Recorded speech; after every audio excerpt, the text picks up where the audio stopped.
Assalamualaikum warahmatullahi wabarakatuh. Perkenalkan, nama saya Julinda, NIM 2112954, Prodi PGSD Universitas Negeri Padang.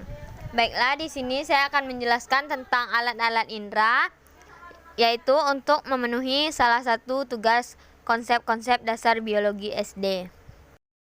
Alat-alat indera. Alat indera merupakan organ tubuh manusia yang mampu menerima rangsang dari luar dan mengolahnya di otak sebelum diterjemahkan menjadi sebuah kerja. Alat indera manusia terdiri dari mata, hidung, telinga, lidah, dan kulit.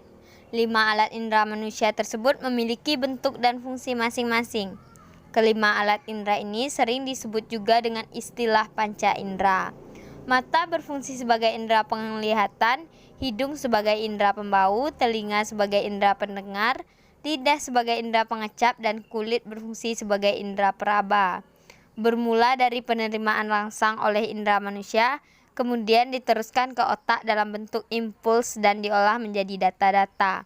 Data-data tersebut selanjutnya dikembalikan lagi ke alat indera semula untuk memberikan tanggapan atau respon atas rangsangan yang diterima sebelumnya. Berikut adalah penjelasan masing-masing dari alat indera pada manusia tersebut. Yang pertama, mata. Mata adalah alat indera yang berperan dalam menerima rangsang cahaya. Mata manusia berbentuk agak bulat dengan garis tengah sekitar 2,5 cm. Bola mata tersusun oleh selaput mata yang terdiri atas 3 lapisan, yaitu sklera atau selaput putih, koroid atau selaput hitam, dan retina yaitu selaput jala. Sklera atau selaput putih yaitu merupakan bagian paling luar dari bola mata. Selaput ini tersusun atas zat tanduk yang kuat dan berwarna putih. Sklera berfungsi untuk melindungi struktur mata dan mempertahankan biji mata. Bagian depan dari selaput ini akan membentuk kornea yang bening. Kornea berfungsi untuk menerima cahaya yang masuk ke mata. Selanjutnya, koroid atau selaput hitam. Koroid atau selaput hitam adalah lapisan tengah dari bola mata yang banyak mengandung melamin dan pembuluh darah. Lapisan koroid berfungsi memberi nutrisi dan oksigen ke mata. Koroid juga berfungsi untuk menyerap cahaya dan mengurangi cahaya yang memantul di sekitar mata bagian dalam. Selanjutnya yaitu retina atau selaput jala. Retina atau selaput jala adalah lapisan paling dalam pada mata. Pada lapisan ini terdapat bagian yang sangat peka terhadap cahaya, yaitu bintik kuning atau fovea centralis. Bintik kuning peka terhadap cahaya karena merupakan tempat perkumpulan sel-sel saraf yang berbentuk kerucut dan batang. Alat indera yang kedua yaitu hidung. Hidung adalah alat indera manusia yang berfungsi sebagai indera penciuman atau pembau.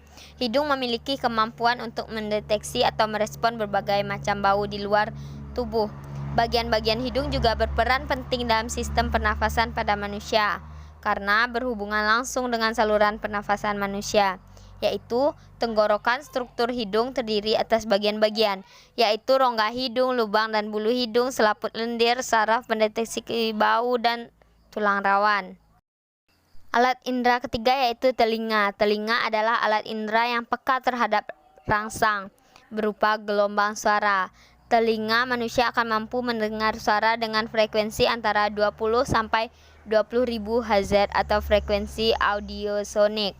Telinga juga berfungsi menjaga keseimbangan tubuh manusia. Selain sebagai indera pendengaran, telinga terbagi dalam 3 bagian, yaitu telinga bagian luar, telinga bagian tengah, dan telinga bagian dalam. Telinga bagian luar terdiri dari daun telinga, saluran telinga luar atau lubang telinga, kelenjar minyak, dan membran timpani atau selaput yaitu telinga bagian tengah. Fungsi dari telinga bagian tengah adalah untuk meneruskan getaran dari suara telinga bagian luar ke telinga bagian dalam. Telinga bagian tengah terletak di sebelah dalam membran timpani. Pada telinga tengah terdapat saluran eustasius dan 3 tulang pendengaran. Saluran eustasius akan tertutup dalam keadaan biasa dan akan terbuka jika kita menelan sesuatu. Yang ketiga yaitu telinga bagian dalam. Telinga bagian dalam berfungsi untuk mengantarkan getaran suara ke pusat pendengaran oleh urat saraf. telinga bagian dalam tersusun atas bagian-bagian yang sebagai berikut, yaitu tingkap jorong, rumah siput, dan 3 saluran setengah lingkaran. Alat indera yang keempat yaitu lidah. Lidah merupakan alat indera pada manusia yang fungsi utamanya untuk mengecap rasa. Lidah adalah alat indera yang peka terhadap rangsangan berupa zat kimia larutan. Reseptor pada lidah berupa kuncup pengecap atau papila. Kuncup pengecap merupakan kumpulan ujung-ujung saraf yang terdapat bintil-bintil lidah. Papila terlihat agak kasar karena memiliki tonjolan-tonjolan pada permukaan lidah. Di dalam papila terdapat banyak kuncup-kuncup pengecap atau tastebut, yaitu suatu bangunan berbentuk bundar yang terdiri dari 2 jenis sel, yaitu sel penyokong dan sel-sel pengecap yang berfungsi sebagai reseptor. Ujung-ujung reseptor lidah akan mendeteksi zat kimia, misalnya rasa makanan maupun minuman yang berada di mulut. Lidah pada dasarnya mampu untuk mengecap 4 jenis rasa, yaitu yang pertama manis, yaitu ujung lidah.